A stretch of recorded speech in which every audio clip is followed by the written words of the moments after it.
Hello, I'm ABXToyCat, and welcome back to another farming tutorial. This is a weird thing to say because I haven't had to do a farming tutorial for quite some time now on my channel because there hasn't really been anything you really needed to farm. But today, that all changes because I'm going to be showing you how to farm Nether Wart in Minecraft. Because the thing is Nether Wart, you used to be able to farm it like many updates ago, but it never really had a use. I built this entire farm, I built a building for it, and then I realized, wait a minute, I don't really want Nether Wart. So I never actually collected it, I just placed it down, and then it got blown up by a few creepers here and there, and as you can see, it's just kind of a messy place. But today, I'm going to be arriving the farm, turning it from a manual farm into a semi-automatic farm, the most automatic you can get, and teaching you how to do the same as we go along. So yeah, it's kind of like a survival build-along project that will teach you how to get a bunch of Nether Wart, and yeah, hopefully you'll do enjoy the video. If you do like it, leave a video and let me know because it helps out the channel and lets know you do like these sorts of videos and that you like Nether Wart and how useful it is for like a whole 2 blocks now. But yeah, let's get straight into it, and I guess you can also get it for brewing too. So yeah, that's like 3 uses for Nether Wart, but yeah, let's get straight into it with the, the first thing we're going to be doing here, which is, I guess, planning out the farm. So this is important before you do anything. You need to work out the size of your farm, you need to work out what you're doing, because there's 3 major components to what we're doing here. There's going to be the like series of Nether Warts, the easy stuff, which is going to be on several layers, so it's going to go quite vertical depending on how big you want it.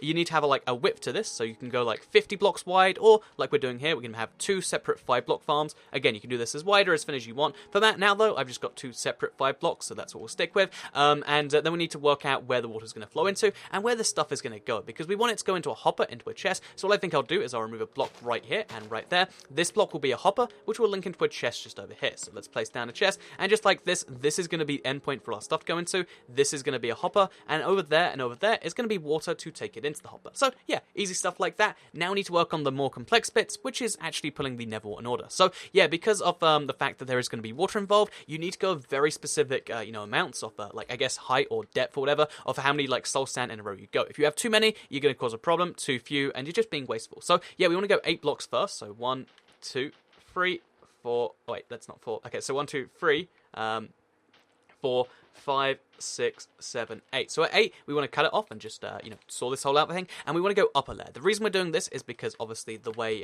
water works is it's going to flow down layer by layer, and if we want to do that properly, we need to go up another layer and go for another 7 blocks. So now let's remove all these blocks down here because they're not going to be useful, and we want to go 7 blocks this way, and you kind of get the basic idea for what we're doing here. We're making it so that water will follow the Nether block path a long way. So wait, this is 3 blocks so far, right? Yeah, this is 3 blocks. So 4, 5, 6, 7. And then you want to go up another layer if you want to do a 3rd thickness. Again, you can do this as many times as you want. You can make a whole world-size one. But for now, we're just going to go 3 layers up because I want a relatively simple one. And go, let's just place one on top of there. And then we're going to go another 7 blocks backwards, or as many as you desire for the final layer. So 2, 3, and then we need more already, and then we'll go with, just 7, and then we need to place our dispensers down. So once we've got a bunch of this back, again, this is all useless anyway, because, most of it got destroyed from just random creeper explosions, and I figure, let's pick it up and just use it for our stuff. So, yeah, now we need to go back to counting, which I guess we'll just do it over here. So, 1, 2, 3, 4, 5, 6, 7. So this is the end of where the Nether Wart's going to be planted, just so we can see that. Let's place some down. But in front of this, we're now going to want to place 1 more block, or, you don't need to, but whatever block you want to place, in our case, soul sand, and you want to put your dispensers on here. So we're going to need 10 dispensers. You need as many dispensers as you have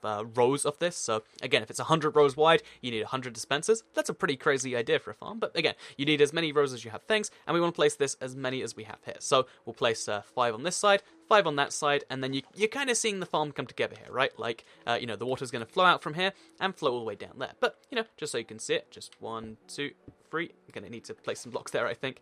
And then we'll get the final one placed there. And this first row should just start to magically appear. Next up, we need to, hook up the redstone to it. So again, just imagine this is all fixed, because I'm going to get that done in a second, because there's a lot of blocks that need removing, a lot of blocks that need replacing. But now, just imagine that's been done. So, yeah, we'll leave that for a second and move on to the middle row here, which is going to be where the redstone's happening. So, in my case, I've chosen a split farm, because it already happens to be this way. If you don't have a split farm, you can do it down one way or the other. It doesn't really matter, as long as you have it, properly working. So let's go to a crafting table first of all, I guess. Actually, wait, let's harvest this, because we need a bunch of Nether Wart anyway to actually make Nether Wart blocks, because I wanted to use red Nether Wart bricks in the build itself, just to kind of show off how nice of a block it is. Because again, I'm not too fond of the Nether Wart block, but I really like the red Nether brick, so we're going to use that right now, so we can make a redstone trail from the start of the farm, all the way to the end here where the dispensers are. So we're going to just have it simply go from here. Oh, and also, this is going to stop the water falling off, so we don't really need that block there, but for now, we'll leave it.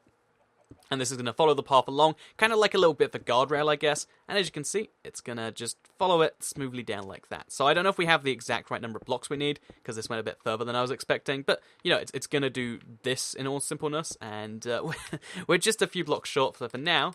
Okay, let's grab the few blocks back that we didn't necessarily need to... Okay, that's actually necessary. Let's grab some of the few blocks back that weren't actually absolutely necessary, like this one over here. And then let's just pretend that it reached for now, because I was so close, right? But yeah, we could also use Nether Wart blocks or whatever we want to use. But yeah, this is going to be where our farm, like, button start thing, so we'll just finish up with cage planks. As again, it looks totally fine, right? And then we're gonna have our button be just over here. It's gonna be a bit risky pulling it there because it's right next to water, but it hopefully will make the whole thing look that tiny bit better. So yeah, there's gonna be a button just here which will activate the redstone on top. At least I think it activates the redstone on top. Just like that, you test it, and suddenly, yeah, now we've got a trigger, but now we need to make it so it goes all the way to both series of dispensers. So having redstone on top of red nether brick is actually kind of questionable because you can barely see it normally, but maybe that's a good thing. You know, yeah, actually, new story. It's actually a really good thing because you don't want to see it. And yeah, we can use this so that it can go from here all the way to the place we're actually trying to get it to. So let's try and get that on top like that, and then hook up some more redstone. And yeah, it's going to go all the way along here until we hit the dispensers on the left and the dispensers on the right. And now you can, you know, logically work out where this is going. It's like, okay, well, you've got your series of dispensers, it's hooked up to a button, now that's going to cause the water to flow. But how do you cause water to flow? Well, you need to make sure each of these dispensers is hooked up with a bucket. So, yeah, I've got 8 buckets with me today. You need a lot of iron to make this work, because buckets, you know, yeah, having a few buckets is easy, but having like, oh, oops. I'm going to have to go pick this up in a second. Having a few buckets is easy, but having a lot of buckets can be kind of tricky. So, now we're going to put some buckets there, a bucket over here too, and one in each dispenser, of course, because this is going to fill and empty every time you press the button. It is reusable if you've never, used dispensers and water buckets before. It's really, really cool because it will either empty the bucket or fill the bucket based on, whether there's a block in front of it or not. Which, again, I really like certain things dispensers do, and this has to be one of those. So, yeah, pro tip though, don't leave your buckets at the bottom of the ocean. Not the safest place to leave them. So yeah, now we're going to place a bucket in this one over here. On this one over there, is it? Yeah, the last one. And we also want to place some on the other side too, because, again, but it's going to mirror onto both sides like this. So we place a dispenser over... no idea how it went downwards, but yeah, we need to make sure we do the same just over here. So if we're, like, at just the right angle, we're probably going to need some soul sand if we're going to make this happen. But yeah, we want to do the exact same thing and make that magical. So remove some of these blocks, which, again, they're going to be removed eventually anyway. Place those along here, I guess it would be. So just like this. And then place the dispensers on top of them. So, just like that, now we can do this relatively easy, at least I say anyway, and place one... Had to pull off the block at the exact right moment. But yeah, then we're just going to place those along here, and again, we've only got 4 on this side, but you get the basic idea of that, and then we can place the buckets in there just to make our inventory a little bit less cluttered. So, save the effort, save the time. Make it happen, make it magical. So, yeah, we're going to place the rest of the dispensers in a second. I mean, we need to make another one first. Because, yeah, cool. A useful little tip for dispensers that I almost made the mistake of while I was here is that although you can't use a damaged bow to make a dispenser, you can use an enchanted bow. And you want to make sure you don't do that. So, yeah, always have, when you press the button, make sure you check, do I have an enchanted bow? Yes. Okay, do I have a regular bow? Yes, because it will always use the non-enchanted one first, but sometimes you might just use your amazing mending bow on making a dispenser, which would be a little bit heartbreaking, at least for me. So, yeah, we're going to hook these up too, and you're going to see just how nicely we've got our redstone on top. And yeah, a lot of people don't know that you can actually activate dispensers, just a redstone on top, but it will work just fine, as I'll show you in a second. But first, I need to, have some form of proper hook on the side here to stop the water flowing up here, because again, that will happen otherwise, so... I guess it's the equivalent thing of over there, so like a block up there. This will be eventually this will turn into turned into nether brick, just so it matches the rest. But for now, we're just extending it and doing it kind of roughly, so we'll do that. So next up, what we need to do is we need to get all of this replaced with soul sand. Again, that's a relatively easy bit, so I'll skip from here, and I'll skip to where I've actually finished all of this and finished it on the other side. So catch you in a second. And just like that, we've now placed all of the soul sand. We had to get some extra stuff because obviously it's a bit extended. And now we just need to place our Nether Wart on top of it. So usually what you want to do is you want to plant this Nether Wart and then wait some time and then test it when it's actually all activated. But because some of mine is already done, I'm just going to plant all of this. Some of it's going to grow as I do it. Some of it's going to be fresh to wash. But the cool thing about Nether Wart is it's one of the easiest things to farm in terms of if you wash it when it's fresh, you'll get 1 Nether Wart back. Even if it's slightly grown up, like you can see over here, you're still going to get sometimes more than 1. And if it's fully grown, you'll get a whole bunch more, and basically it multiplies very fast, so we don't have to worry about any particular problems of like, oh no, if we do this too fast, then we might actually harm the farm. There's going to be none of that. You always grow the farm or have it at the same length, which again, just a nice little aspect of it, if you ask me. And yeah, because like even though I had way less soul sand than I needed, I've got way more Nether Wart than I need, just because of how fast it multiplies and how insanely explosive the growth can be. So yeah, it's a cool little thing, if you ask me. I need to actually place some blocks there just to stop it falling off the edge there. And yeah, as long as you have like a... Also, look, it's growing literally in front of my eyes. That's pretty cool. But yeah, once you've got all of this in place, and then you've got your water sorted, you need to move on to the next phase of the plan, because you can probably work out that, okay, well, if all of this is done now, or if all of this is done in the next few seconds, well, then there's going to be, one major next step, which is working out, exactly what to do after the water hits. Because if you wanted to, I can just hit this button, and it's going to... Oh, wait. I can just hit this button, and it's going to activate all of the dispensers which have their water buckets in, which I think is like 8 of them now, right? So we activate that, and as you can see, then we activate it again just to turn them off. And look, it sends a flow of water down, knocking them all off, sending them all down here. But then we just get this big mess of like, what's even entirely going on here? And you can pick them up, but it's not really too great. So how do you make this a little bit better than that? Well, there's you want to have like a continuous system that makes everything just flow all in one place. So what am I really referring to here? So this is where the water flow and a hopper system comes in. So we want to grab ourselves another bucket. So again, we're going to need this later, so we might as well make it now, right? So let's go craft ourselves 2 buckets, and then use 1 to actually make this thing happen. So let's go into the crafting table. 2 buckets, just like this. Make sure they're both water buckets, obviously. And yeah, you want to make them go into the... while we're here anyway, actually, let's craft ourselves a hopper as well. So the hopper is a really useful tool. If you haven't used it yet, you should be, because it does some pretty cool stuff, particularly if you want to make a farm automatic, because in this case, it will do all our harvesting for us and just give us 1 chest, but all the important stuff happens. So yeah, we're going to place water going over to there.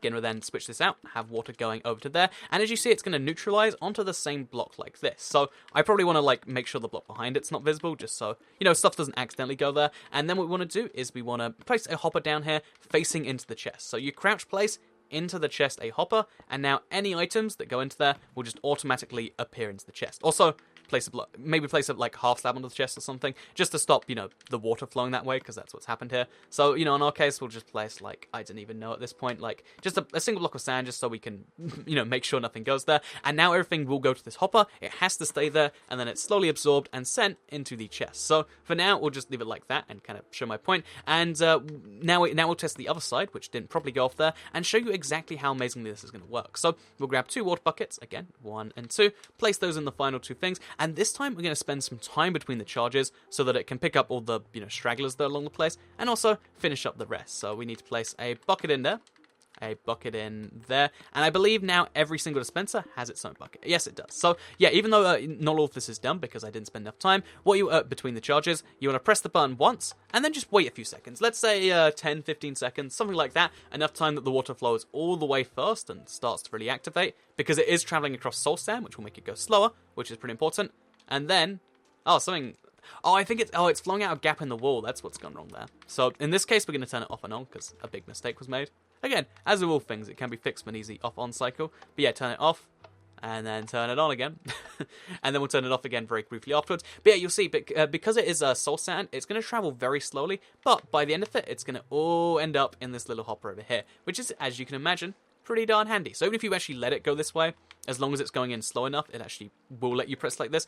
And as you can see, the chest is just going to slowly fill up with all of these, Nether Warts, and it's a pretty darn cool system. So if you have a massive, if you have an absolutely massive one of these, again, this is only 10 blocks wide and maybe like 20 blocks deep. So there's about 200, Nether Warts any one time. If you have one that's way bigger than this, you'll need lots of hoppers, because this one almost filled just in one cycle. But yeah, just based on that, now you can see our Nether Wart collects, and if we want to make Nether Wart blocks, we can make a bunch. If we want to make anything else, we can. And all we have to do to make this happen again is just go around and do another reharvest. And reharvesting is the easiest part of it, and just going like that. So yeah, just like that, in today's video, we have built a Nether Wart farm pretty much from scratch. I mean, I had one that was sort of here, but now I've made one that just does all the stuff for me. All I have to do is hit a button every now and then I end up with a giant chest absolutely full to the top of, of Nether Wart, and it can be made bigger, it can be made smaller, and that's the thing I love about farms in Minecraft, making the project the size you want. Do you want to make an epic Nether Wart farm bigger than anyone's ever seen? You can do that. Do you want to make a Nether Wart farm that gives you literally like 20 Nether Wart? Well, if you only need like